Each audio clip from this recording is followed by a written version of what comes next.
Hello everybody, it is Stella from New Hope Wellbeing and we are back with another video, and today we are going to be discussing the Thracian goddess Bendis.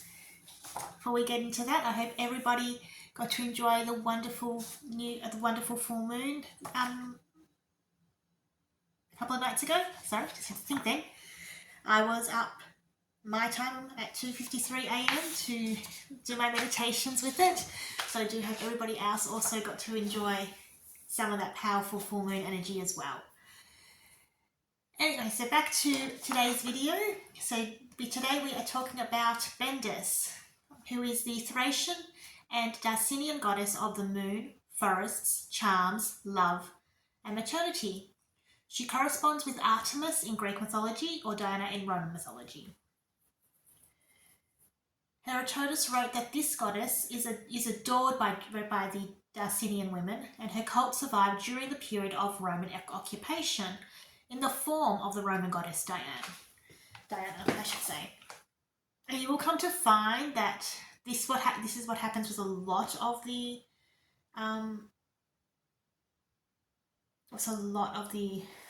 what they referred to as cults back then. The word cult itself has unfortunately changed meaning over the time. So obviously cult today has negative connotations to it, but cult back then was literally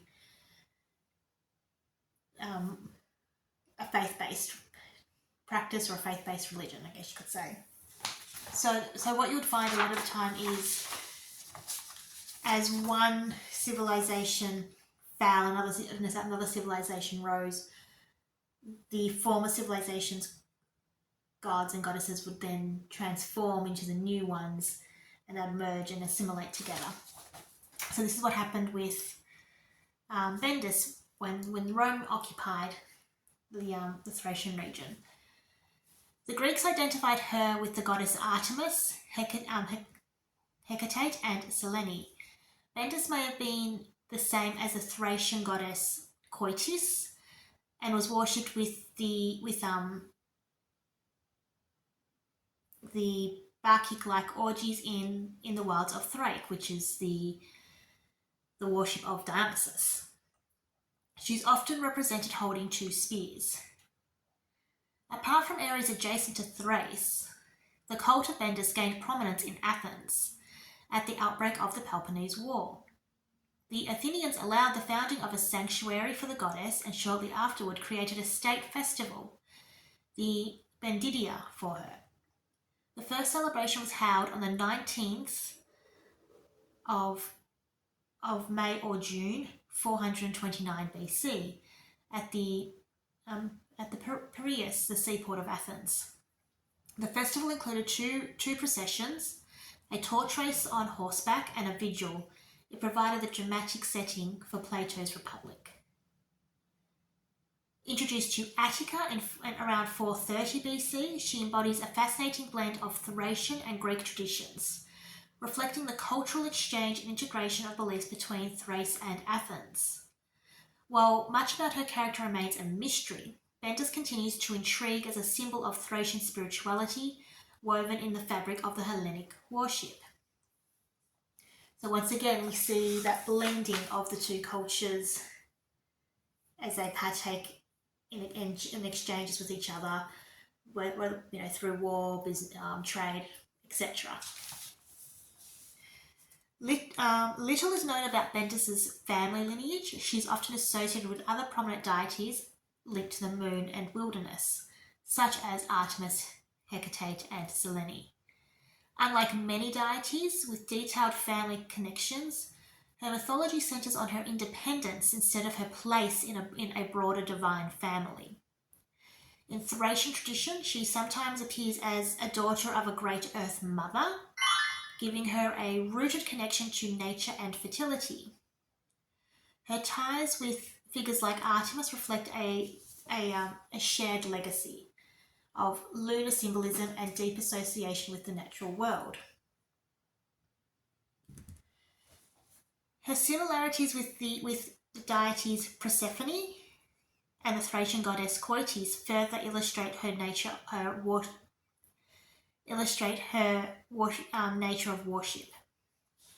Rituals dedicated to Bendis often blended elements from multiple traditions, reflecting the diverse religious landscape of her time. In some regions, she is identified as Coitus, linking her to themes of fertility and the earth. And when adopted into the Greek pantheon, she was frequently associated with Artemis and Hecate,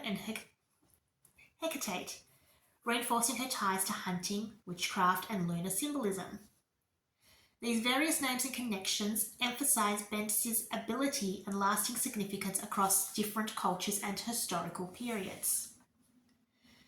She is primarily recognised as a goddess of moon and hunting, embodying fertility, illumination, and the natural cycles that govern life. As a lunar deity, she reflects the essence of nocturnal activities, the rhythms of nature, and their impact on human existence. Her strong connection to hunting highlights her role as protector of forests and prey, making her a crucial figure for those seeking success in their pursuits. The rituals dedicating to Bendis are very similar to those of Dionysus and emphasized her ties with the wild and that primal aspect of nature. Participants engaged in festivals like torch races on horseback, symbolizing speed and vitality, as well as the transition from night to day.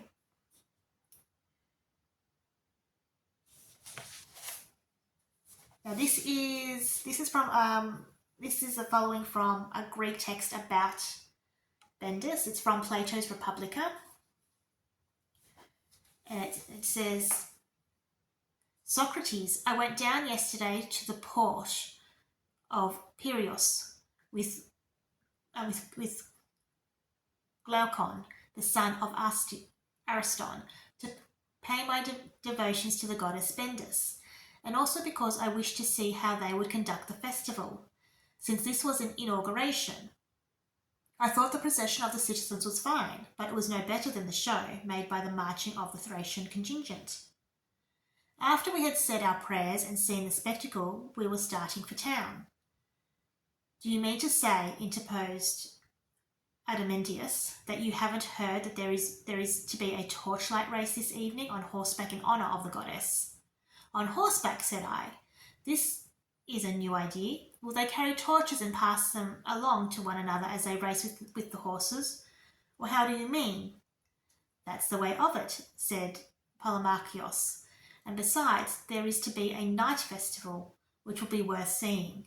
For after dinner we will get up and go out and see the sights and meet a lot of the lads there and have a good talk. Let this complete your entertainment, Socrates, at the festival of Bendis.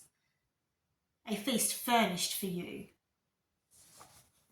So that is just a little bit about Bendis, and she's a perfect example of that interweaving of the various cultures as one rose and overtook another, and that interplay of the different mythologies blending in together. As I've said when we started covering off the Thracian mythology, a lot of it has been blended so well with the Greek and Roman mythology that it is hard to separate from them with what we have remaining about this particular mythology. So she's like a perfect example to showcase that blending of all those different mythologies. So that is just a little bit about this particular goddess. We will be back next week with some more videos. Until then, I hope everybody enjoys their weekend and we'll chat soon. Bye!